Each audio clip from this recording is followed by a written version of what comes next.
I am probably the most unserious person you've ever met. Most unboxable. I try to be. I spent my whole life, my early life, thinking that I was going to be a doctor. And you know how it is when you're a clever kid. It's your parents are there like it's medicine, it's law, it's engineering, it's architecture, maybe it's accounts. And I was standing there. I was 17 years old and I was having my epiphany. I was singing with a group of my friends in front of our primary school at St. Mary's, auditioning to perform at our Prize Day concert. The primary school are brutal. But we stood there and we began to sing. When the lead singer started, everyone knew he was the school joker, and they started to laugh. And the second voice came on, and everyone just went absolutely quiet. Because they could hear the harmonies begin to form, and the third voice, and the fourth voice. Because there's something about the Spirit of Jesus that makes me feel good, good, good, good. And I remember I'd gotten so into it, and my reverie only ended when they stood up to give us a standing ovation. I knew from that moment on that I was going to be on stage for the rest of my life. Being 17 and knowing what you're going to do for the rest of your life is a blessing and a burden. A blessing because you know what you're going to do. A burden because you know nothing else will ever compare. Nothing else will ever do. Milestone number 1. Then we formed Five Alive. Five Alive was probably playing about 6 gigs every single weekend.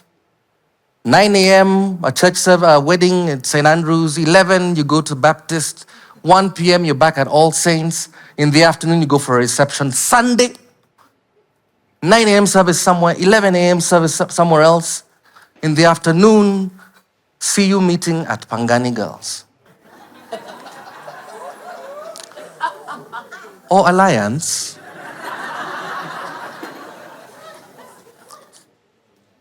We would so often, 2 weeks in a row, go from this church to that church, hear 2 pastors on 2 different weekends giving the exact same sermon, and you'd go, huh. Then I got called to the Berklee College of Music. It was interesting because at the time that I got accepted, the shilling, as it continues to the dollar was doing this. So I got accepted, got a bit of a scholarship, but it still took me about 2 years before I could actually go. And I remember I had made a decision. I had all these post-its on my wall, all these index cards on my bedroom wall, saying to myself, get up, you can do this, you can make this work. And because of the sheer impetus of my desire, I was able to pull everyone around my family to corral and get behind me to make my dream come true. The other thing that I did was that I decided, after reading this from Dale Carnegie, that I was going to meet a new person every single day. So I'd walk down the streets, I'd walk in my college, I'd walk down the corridor and they're like, hi, I'm Eric, I'm from Kenya. And no, I don't run, it's Boston, you have to say that. What's your name?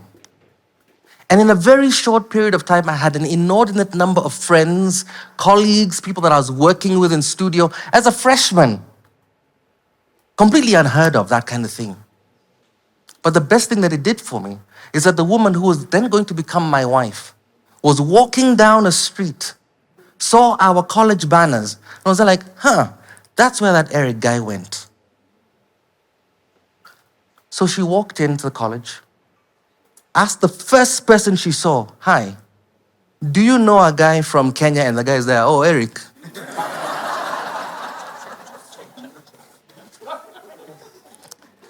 Boston was good to me. I remember I arrived it was sort of spring of 1997. It was 52 degrees. 52 degrees Fahrenheit.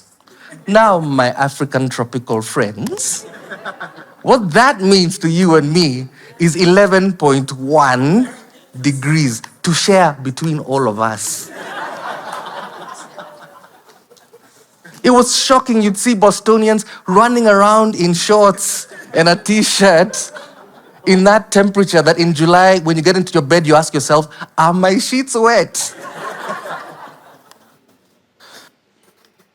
But about a year after first going to college, I came home and confirmed the loneliness that I heard on my father's voice back. Spoke to my dad on the family landline. And you finish the stories, and then I asked, hey, can I speak to mom? And there was silence. So I came back about a year later to confirm that my family had disbanded. Like an old rock group, my family had disbanded. Everyone had gone solo. They'd either moved on or moved out. But I was home to discover what it meant to be an African musician. Because I had grown up on Michael Jackson and Kenny Rogers, and not enough Kamaru or Dio Misiani, and definitely not enough Tuku, and hardly any Fela. So I came home, met with some musicians, and the Moi era was raging. I was gonna come and I was gonna play you something here. Is this mic still, is it on now?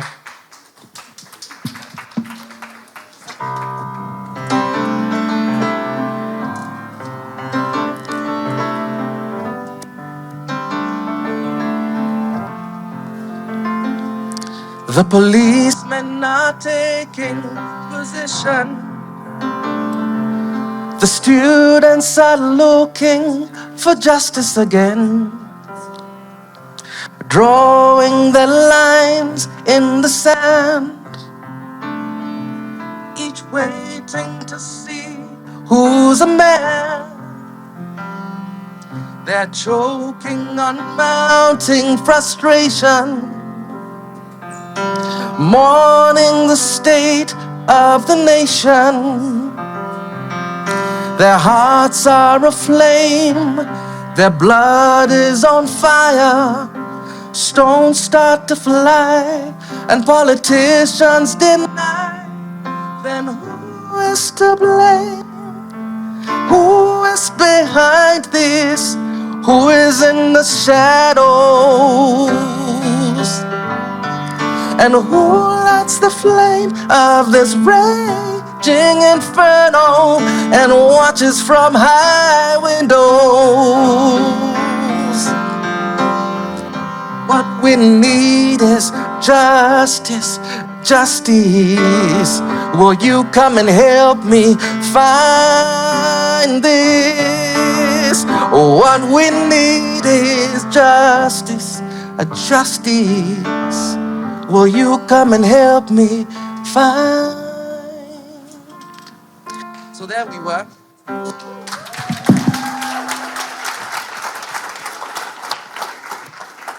Shocking how a song that I wrote in 98 sort of still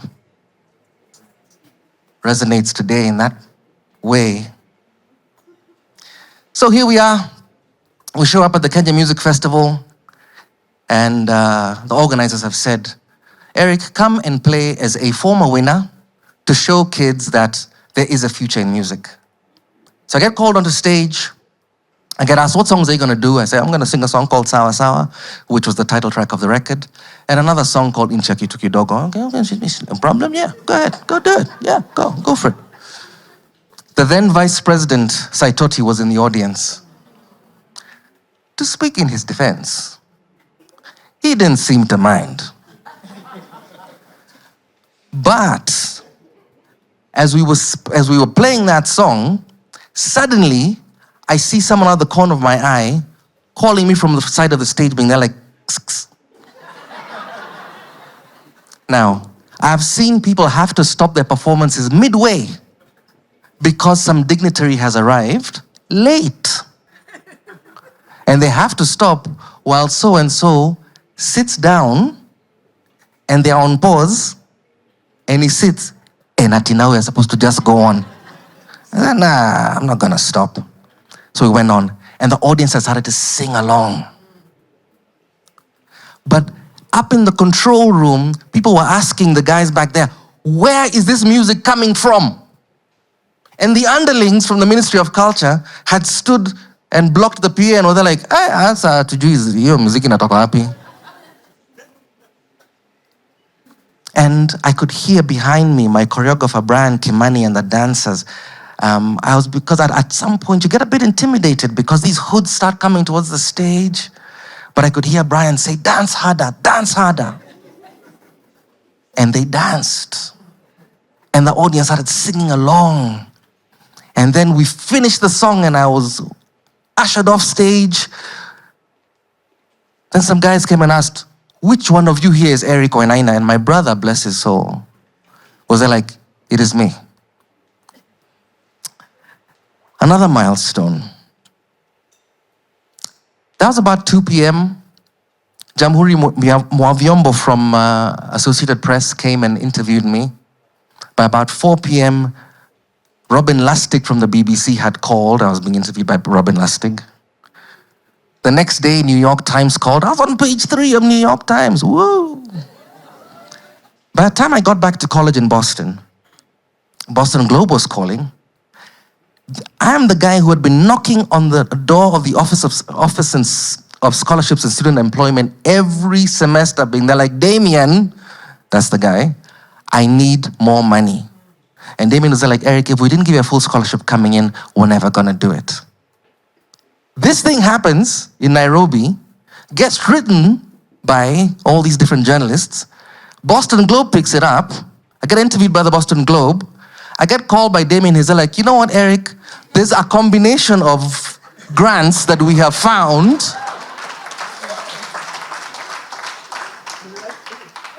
Who knew the corrupt Moi regime was organizing free tertiary education all the way in Boston?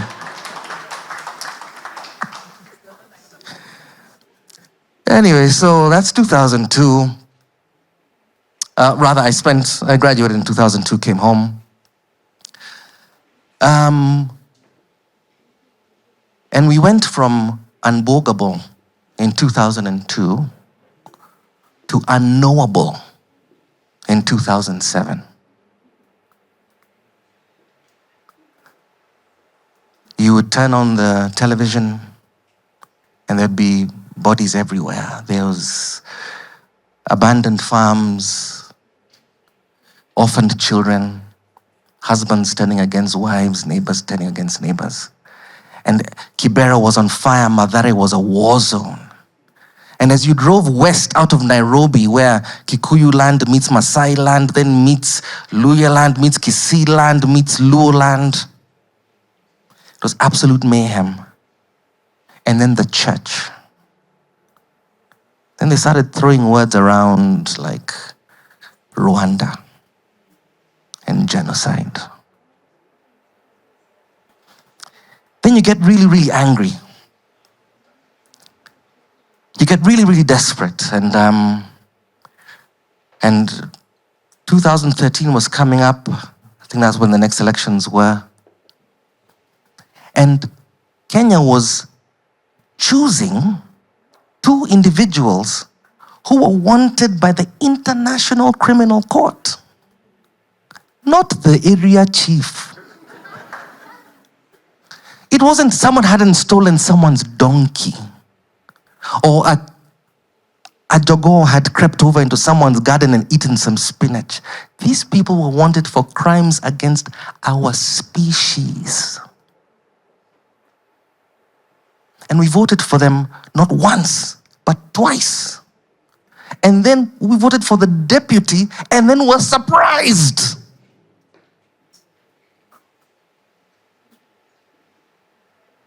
When he acted completely in character.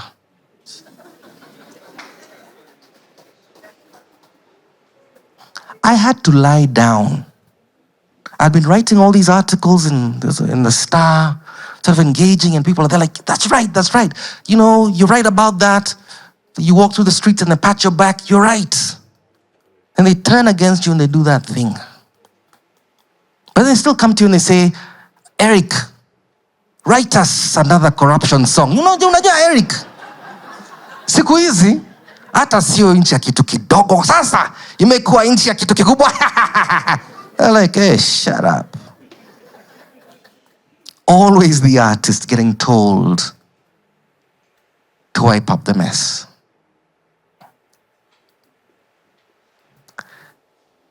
But what do I envision my role is? What am I doing here? I turned 51. Thanks. 4 months ago or something. And people start using these words on you. Oh, veteran. Mzito. Yeah, but now you're too old to play our gig. And they're like, oh, so that's what you meant, you bastard. But what's my role? What's the role of the artist in today's society? Our role is not to provide answers. My role is to ask questions. Because we're all searching. You go to bed searching. You wake up searching. You have your breakfast searching. You get into traffic searching. A cop stops you, asks for your bribe, and the reason you get mad is because you're too busy searching. You are wasting my time. Kenya Power? How can I search when there are no lights?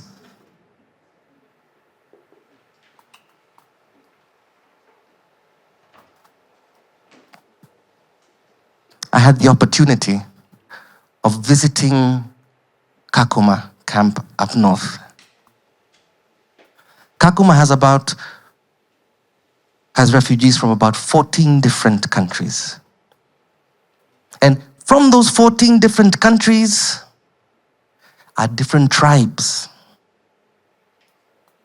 So if it's South Sudan, you've got Dinkas and Nuers. So an organization called Kakuma Sound organized for people to get their traditional instruments from back home for them to be shipped to the camp. Also organized for trainers to come and harmonize these different musical languages. So if the Nuer are going to have the shakers, and some other tribe from Congo is going to be playing some small bata, and the Burundians are going to be playing those drums that they play, turn it into one thing. And I tell you, these people began to play. And you understand why those who would subjugate us would go first for our culture. Because in that moment, when they were playing those drums and singing those songs, I felt like we were unconquerable. I felt like we had communicated with each other and there's nothing that we could not do.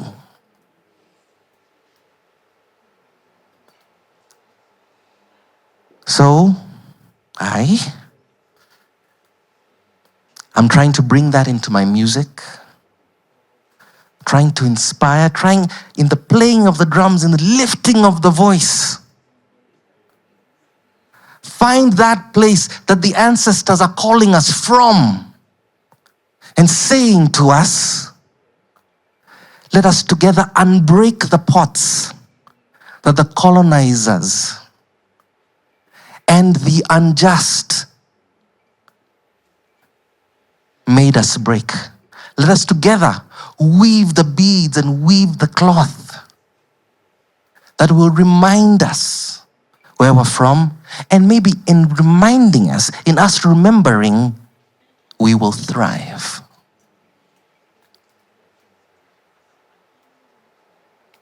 So if you live in a neighborhood that you don't like, for instance, pick up the trash. If you live in a place where there's too much mabati, paint the mabati jungle green and plant bougainvilleas. If we change the aesthetic of a thing, we will feel different about that thing.